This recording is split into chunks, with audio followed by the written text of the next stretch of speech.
Bismillahirrahmanirrahim. Assalamu alaikum.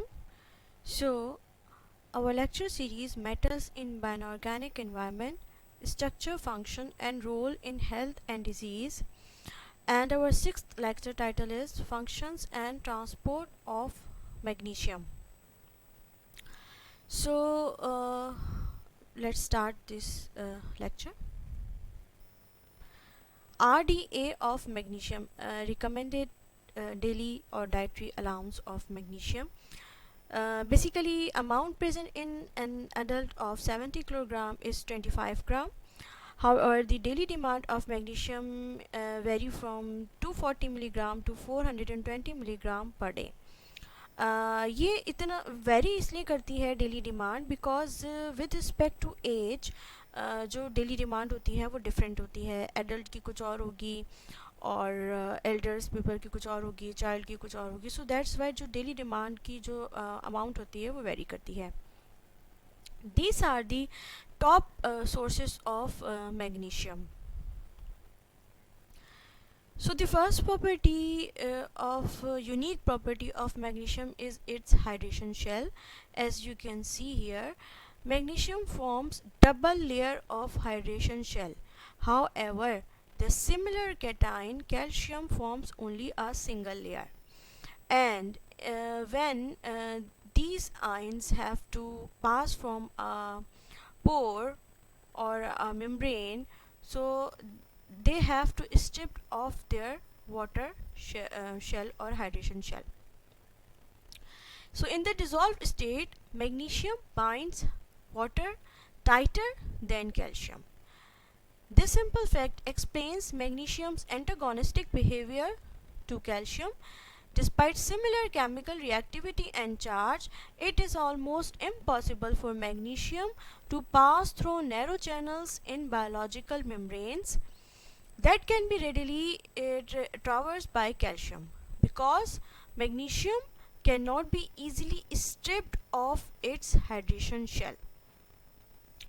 तो जिन channel से calcium easily पास हो सकता है, क्योंकि कैल्शियम अपने हाइड्रेशन शेल को ईजिली स्ट्रिप्ड ऑफ कर सकता है, उन्हीं चैनल से, उन पोर्स से मैग्नीशियम किसी सूरत भी पास नहीं हो सकता, क्योंकि मैग्नीशियम हमेशा डबल लेयर ऑफ वाटर जो है को बाइंड करता है, और इस डबल लेयर ऑफ वाटर को स्ट्रिप ऑफ करने में बहुत ज़्यादा एनर्जी की रिक्वायरमेंट होती है, जो कि मैग्नीशियम को इतनी आसानी से नहीं मिलेगी, और इसी वजह से वो इतनी आसानी से अपनी डबल लेयर को और इवन सिंगल लेयर को स्ट्रिप ऑफ नहीं करेगा, और जिस वजह से उन चैनल्स में से जहाँ से कैल्शियम पास हो सकता है इजीली मैग्नीशियम कभी भी पास नहीं हो सकता. और इसीलिए बायोलॉजिकल एनवायरनमेंट में how magnesium and calcium both are similar in nature, in chemical nature. लेकिन अगर बायोलॉजिकल नेचर की बात करें तो बायोलॉजिकल एनवायरनमेंट में जो कैल्शियम जिस तरह बिहेव करता है उस तरीके से मैग्नीशियम बिहेव नहीं करता, बल्कि ये दोनों आयंस एक दूसरे के एंटागोनिस्टिक बिहेव करते हैं. Biological importance of magnesium. अब यहाँ पर मैं थोड़ा सा बताती हूँ बायोलॉजिकल इम्पोर्टेंस क्या है मैग्नीशियम की, और फिर डिटेल में हम फर्दर स्लाइड्स में डिस्कस करेंगे इनकी मॉलिक्यूलर जो भी एक्सप्लेनेशन है इन प्रोसेसेस की. So number 1 is protector of DNA. So magnesium plays a crucial role in the stability of all polyphosphate compounds in the cells, including those associated with the synthesis of DNA and RNA. Hence, magnesium is responsible for the structural stability and proper functioning of DNA. तो अगर आप यहाँ पर DNA का structure देखें तो magnesium जो होता है वो नॉर्मली जो पॉलीफॉस्फेट्स होते हैं उनके नेगेटिव चार्ज को बैलेंस करता है, और इसी वजह से चाहे डीएनए हो चाहे आरएनए हो, मुख्तलिफ मॉलिक्यूल्स को मैग्नीशियम स्ट्रक्चरल स्टेबिलिटी फराहम करता है, बिकॉज़ ये फॉस्फेट के नेगेटिव चार्ज को हमेशा बैलेंस करता है, और इसीलिए ये जो है वो प्रॉपर फंक्शनिंग ऑफ डीएनए के लिए ज़रूरी भी होता है. Number 2 function is photosynthesis.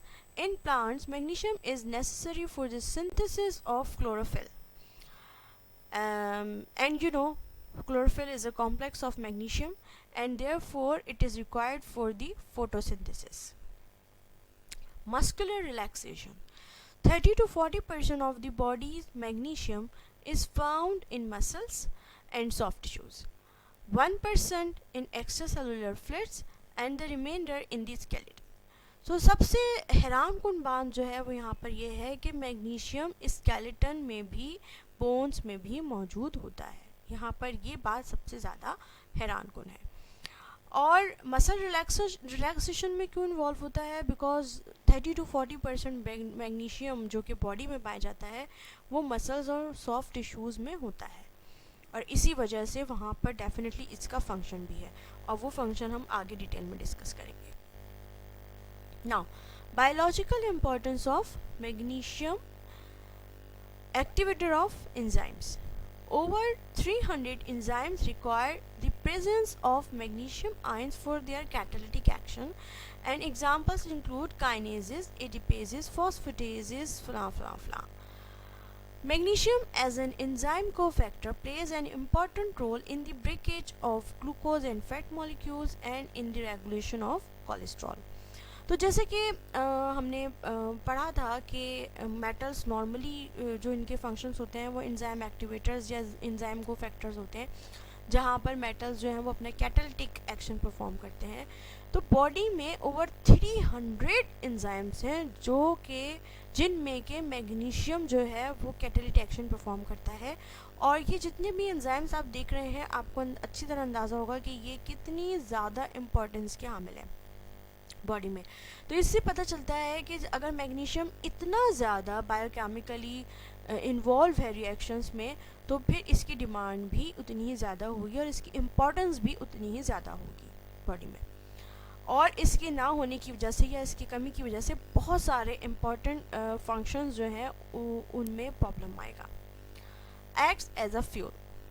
हाँ, ये बात भी बहुत ज़्यादा ही हैरानकुन है मैग्नीशियम के बारे में. Magnesium is present in every cell type. For example, ATP, which is known as adenosine triphosphate, is the main source of energy in cells, bonded to a magnesium ion for its biological activity.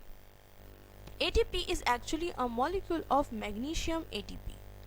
So production and activation of ATP molecule into magnesium ATP is significant to perform various actions such as cell reproduction, protein synthesis, etc.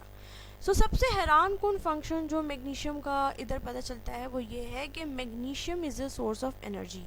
क्यों source of energy है? Because magnesium is basically part of the molecule which is the main source of energy in every cell, which is ATP. तो जो ATP जो हम discuss करते हैं आगे जाके इसका स्ट्रक्चर भी मैं आपको दिखाती हूँ.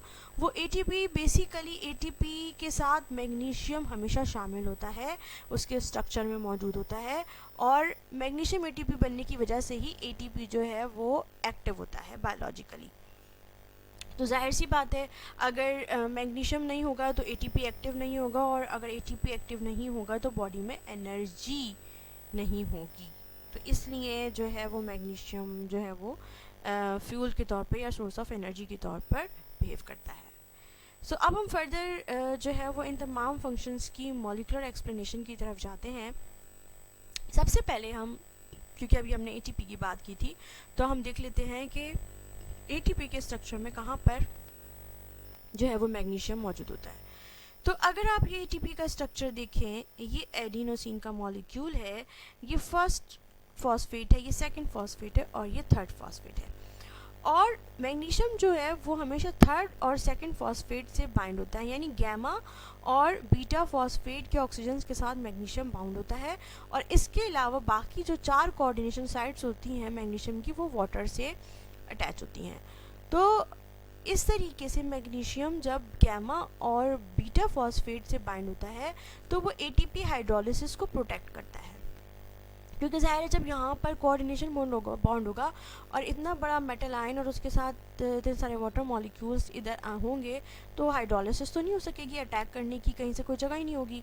तो जब ATP की हाइड्रोलिसिस होनी होती है तो सबसे पहले मैग्नीशियम वहाँ से अपने ब्रिज को शिफ्ट करता है from beta gamma to alpha beta phosphates groups की तरफ, ठीक है, अल्फ़ा बीटा फॉस्फेट्स ग्रुप की तरफ मैग्नीशियम शिफ्ट कर जाता है, उस वजह से जो गैमा फॉस्फेट है वो अकेला रह जाता है और फिर इस जो बॉन्ड है यहाँ का, ये वाला बॉन्ड इस पर अटैक हो जाता है और हाइड्रोलिसिस हो जाती है।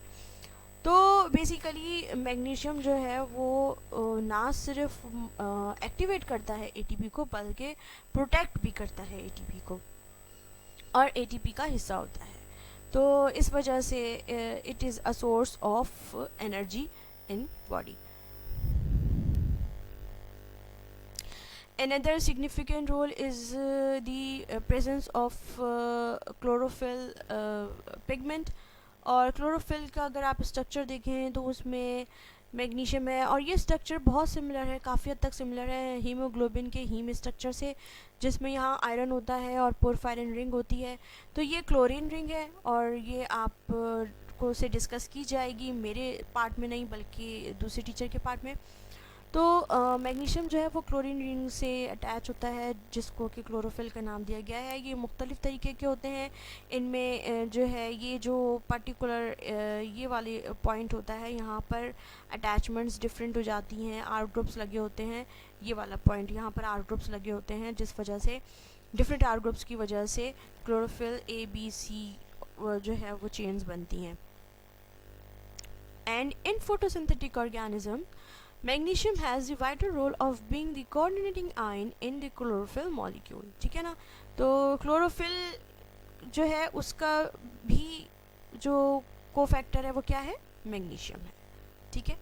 This role was discovered by Richard Willstatter who received the Nobel prize in chemistry in 1915 for the purification and structure of chlorophyll.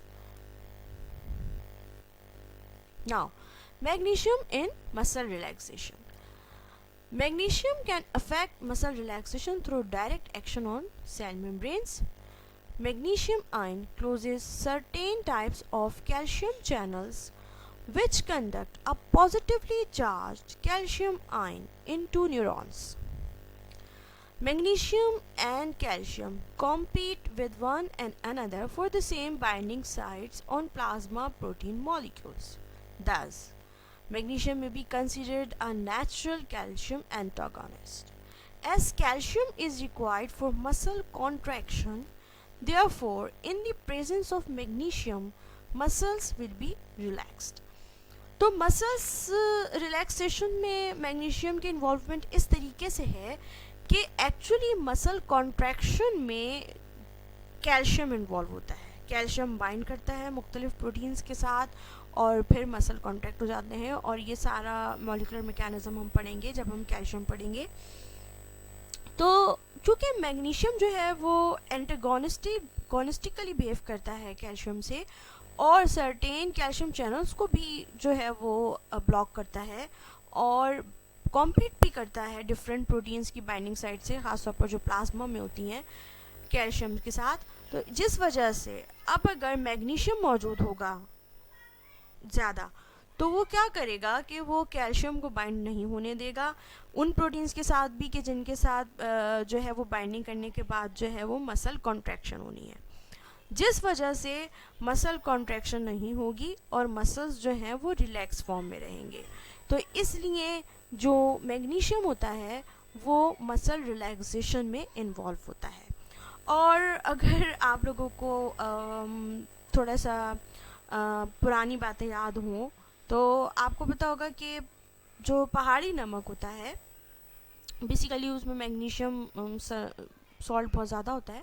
तो उसको हम कहते हैं कि जी गर्म पानी में नमक डालकर जो है अगर उसकी धराई की जाए, धराई से मुराद ये कि यानी कि जिस भी जिस्म के हिस्से में दर्द है अगर उसको, या फिर पैरों को ख़ास तौर पे अगर आप धराई करें गर्म पानी में पहाड़ी नमक डालकर, तो पूरे जिस्म को काफ़ी सुकून मिलता है और नींद आ जाती है। तो ये जो सुकून है ये भी बेसिकली मसल रिलैक्सेशन की वजह से होता है, और मस्कुलर रिलैक्सेशन में ये पहाड़ी नमक में मैग्नीशियम ही होता है जो कि इस मसल रिलैक्सेशन का सबब बनता है। Now magnesium balance in the body. The majority of magnesium is absorbed in the small intestine, which is driven by an electrochemical gradient and solvent drag.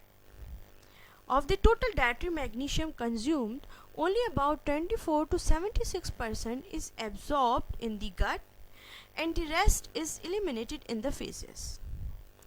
The lower the magnesium level, the more of this element is absorbed in the gut. Thus, relative magnesium absorption is high when intake is low. ये magnesium के बारे में बहुत ही unique बात है जो कि इधर पता चल रही है।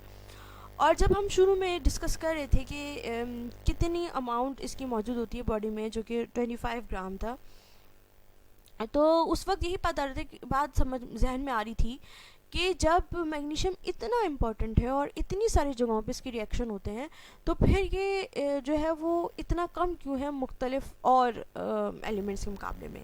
तो उसकी वजह यही है कि मैग्नीशियम की ख़ास बात यह है कि मैग्नीशियम ज़्यादा से ज़्यादा यूटिलाइज़ होने की कोशिश करता है बॉडी में, और मैग्नीशियम की अगर कम अमाउंट भी हो तो तब भी वो ज़्यादा से ज़्यादा एब्जॉर्ब भी होती है बॉडी में, गट में, और फिर जो है वहाँ से पूरी बॉडी में अपने फंक्शन भी ज़्यादा से ज़्यादा परफॉर्म करती है। तो बेसिकली एब्जॉर्प्शन जो है मैग्नीशियम की वो गट में होती है, स्मॉल इंटेस्टाइन में होती है, और सिक्रीशन भी जो है, जो रिमेनिंग होता है वो फीसेस में जो है सिक्रीट हो जाता है, यूरिन में भी सिक्रीट हो जाता है। जो इसका जो ब्लड में जाता है मैग्नीशियम, बेसिकली वो किडनीज़ के थ्रू जो है वो ब्लड में जाता है, और बाकी जो है वो मसल्स में होता है मैग्नीशियम, और जैसे कि हमने पढ़ा कि बोन्स में भी मैग्नीशियम जो है वो स्टोर होता है।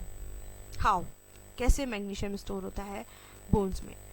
The transport of magnesium between intracellular compartments is a major part of regulating enzyme activity. Of course, अगर तो ये बहुत सारे एंजाइम को एक्टिवेट करता है तो ज़्यादातर एंजाइम तो इंट्रासेलुलर कंपार्टमेंट में होंगे, ठीक है। तो इंट्रासेलुलर कंपार्टमेंट्स में फिर मैग्नीशियम कैसे जाएगा? क्योंकि हमने तो पढ़ा कि मैग्नीशियम जो है वो डबल लेयर ऑफ वाटर के साथ जो है बाइंड होता है। The interaction of magnesium with proteins must also be considered for the transport of the ion across biological membranes.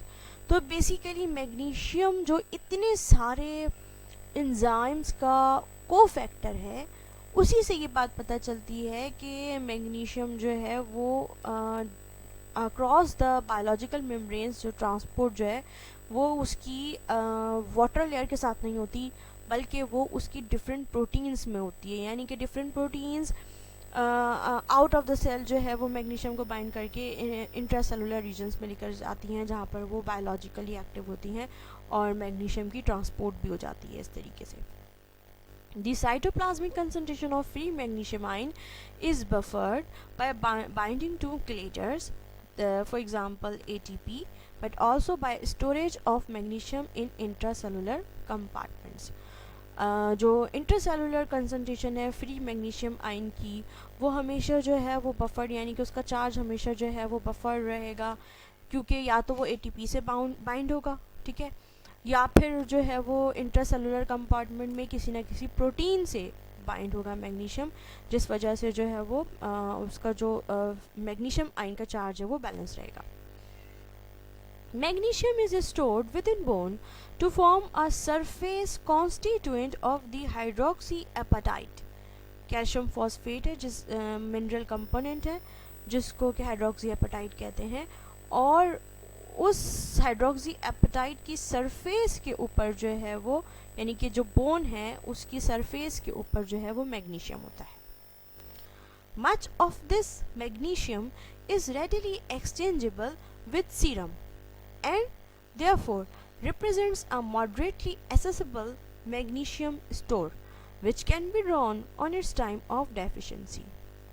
और ये जो बोन्स के ऊपर मैग्नीशियम होता है ये सबसे अच्छा एक्सचेंजेबल स्टोर माना जाता है। क्योंकि सीरम के साथ, यानी कि सीरम को जब भी मैग्नीशियम की ज़रूरत होती है वो बहुत आराम से जो बोन्स के ऊपर सरफेस पर जो मैग्नीशियम के डिपॉजिट्स होते हैं वहाँ से मैग्नीशियम ले लेता है, ठीक है। तो इस तरह से बहुत आसानी से मैग्नीशियम स्टोर्स जो कि बोन्स के ऊपर होते हैं वहाँ से मैग्नीशियम चला जाता है सीरम में, और सीरम में जब भी कोई कमी होती है मैग्नीशियम की तो वो वहाँ से पूरी हो जाती है। तो this is something new for us कि बोन्स की सरफेस के ऊपर जो है वो मैग्नीशियम जो है वो स्टोर होता है।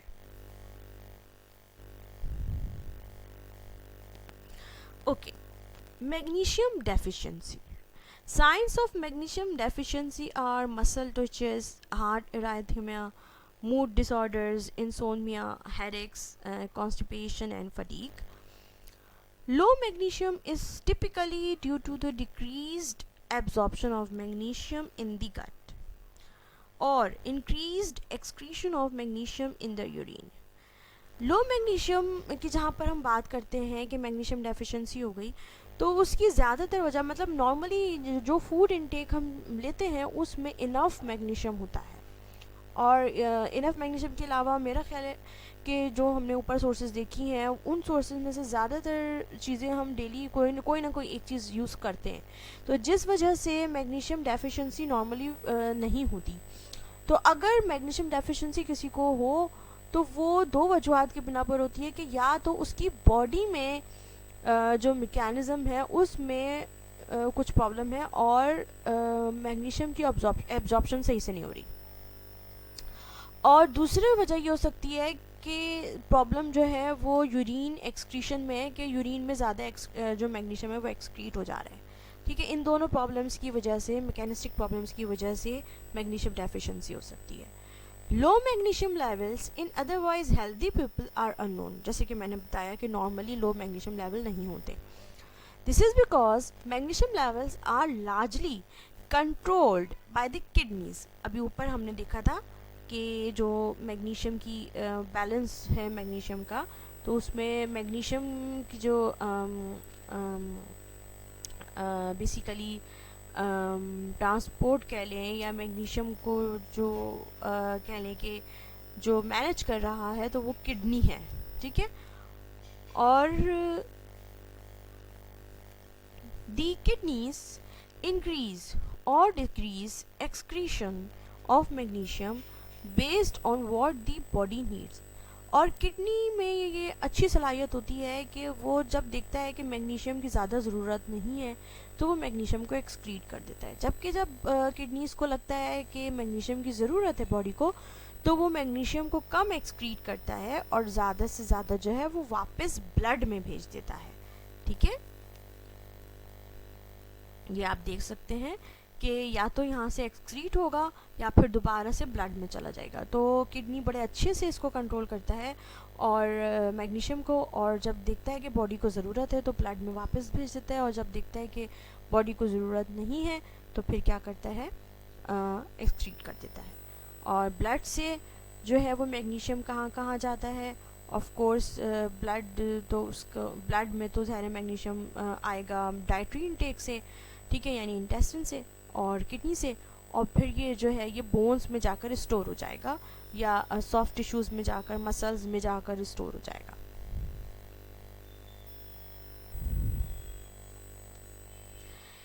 Continually low dietary intake of magnesium, excessive loss of magnesium, or the presence of other chronic conditions can lead to hypomagnesemia.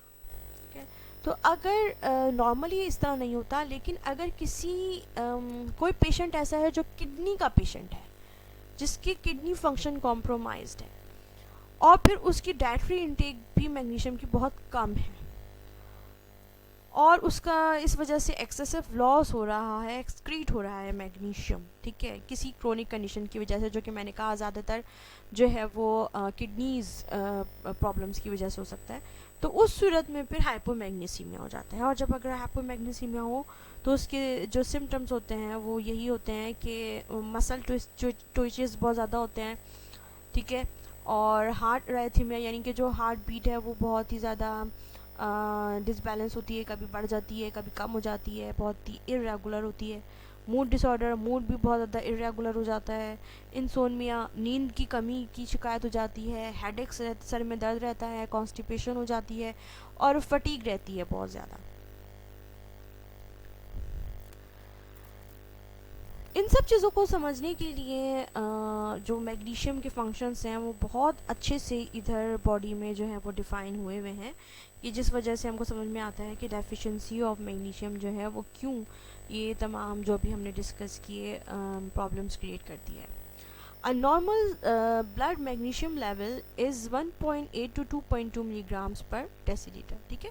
Normal level जो है वो 1.8 से 2.2 मिलीग्राम है। Serum magnesium lower than 1.8 milligram is considered low, and a magnesium level below 1.25 milligram per deciliter is considered very severe hypomagnesemia. Hypomagnesemia is typically treated with oral magnesium supplements and increased intake of dietary magnesium. Hypomagnesaemia को treat करने के लिए जो है वो oral magnesium supplements दी जाती है, या फिर जो है वो डाइटरी जो है इनटेक मैग्नीशियम का बढ़ा दिया जाता है।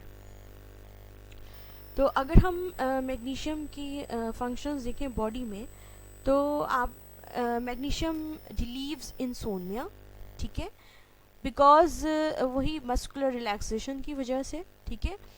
तो इंसोम्निया जो है वो नहीं होता। रिलीव्स इंसोम्निया का मतलब यही है कि जो नींद की कमी की शिकायत है वो नहीं होती और अच्छी नींद आ जाती है, जिसकी वजह यह है कि ये तो मसल्स को रिलैक्स करती है मैग्नीशियम, और ये उन नर्व्स को भी बेसिकली रिलैक्स करती है, काम करती है, न्यूरोट्रांसमीटर्स को भी ये रेगुलेट करती है जो कि जागने में इन्वॉल्व होते हैं।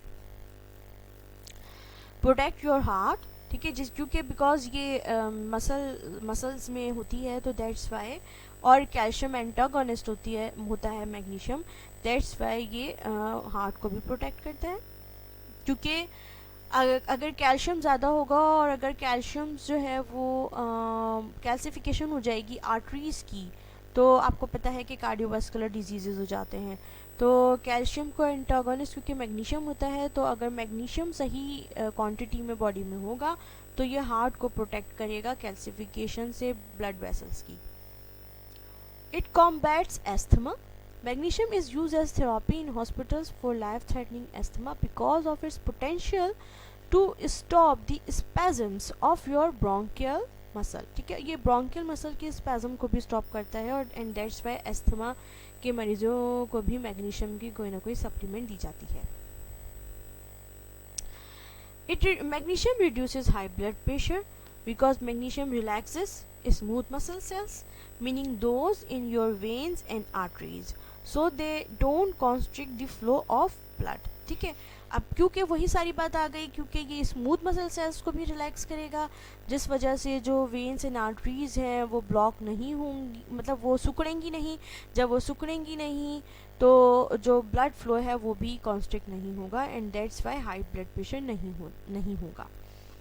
Improves digestion and elevates constipation symptoms, और इसमें भी हमने पढ़ा था कि डाइजेशन हमने सबसे पहले फंक्शंस में पढ़ा था, क्योंकि बहुत सारे बायोकेमिकल रिएक्शंस में इन्वॉल्व होता है और ग्लूकोज के मेटाबॉलिज्म में इन्वॉल्व होता है, दैट्स वाई डाइजेशन को इम्प्रूव करता है magnesium. It protects diabetes also. Magnesium deficiency is associated with a response that contributes to type 2 diabetes. Ensuring you have adequate magnesium levels will lower the risk of diabetes. Supports bone health.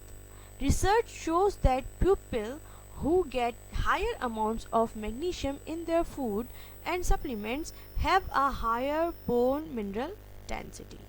सो क्योंकि हमने पढ़ा कि bone के ऊपर भी जो surface है उसके लेयर पर मैग्नीशियम होता है, तो that's why magnesium also supports the bone health. So these are the significance of magnesium in biology, and the last thing which is remaining is magnesium excess.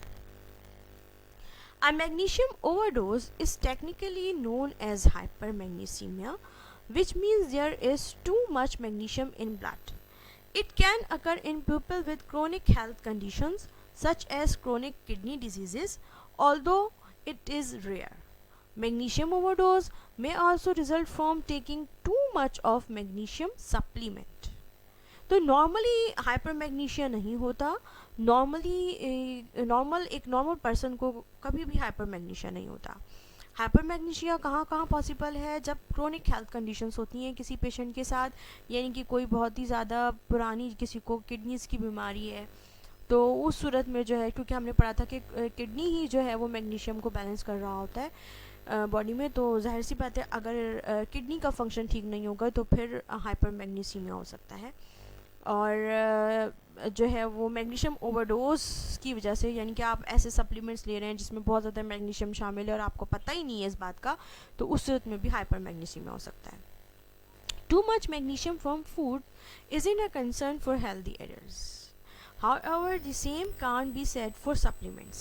High doses of magnesium from supplements or medications can cause nausea, abdominal cramping and diarrhea. ठीक है, तो hyper मैग्नीसीमिया normally food से नहीं हो सकता कभी भी।